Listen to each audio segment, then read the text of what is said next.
श्री स्वामी समर्थ. जय जय स्वामी समर्थ. नमस्कार. तुम्हा सर्वांच्या चॅनलमध्ये मनापासून स्वागत आहे. श्री स्वामी समर्थांच्या कृपेने तुमच्या मनातल्या सगळ्या इच्छा पूर्ण होऊन तुमचा दिवस आनंदाचा हो. उद्या म्हणजे 12 ऑगस्ट रोजी आला आहे दुसरा श्रावणी सोमवार. श्रावणातल्या प्रत्येक सोमवारी आपण सगळेच जण महादेवाची सेवा करत असतो.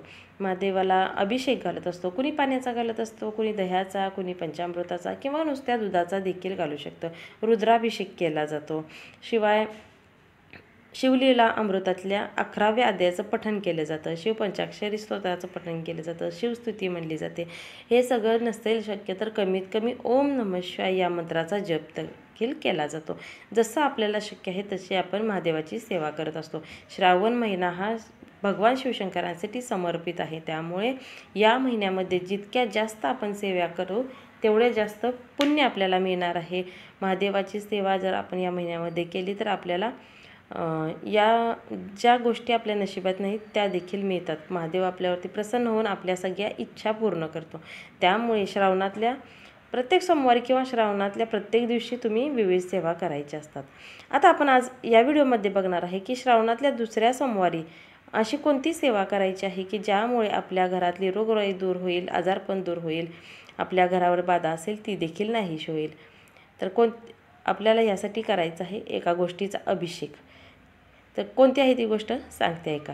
यासाठी आपल्याला गंगाजल लागणार आहे आणि आपल्याला गंगाजलाचा महादेवावरती म्हणजे शिवपिंडीवरती अभिषेक घालायचा आहे.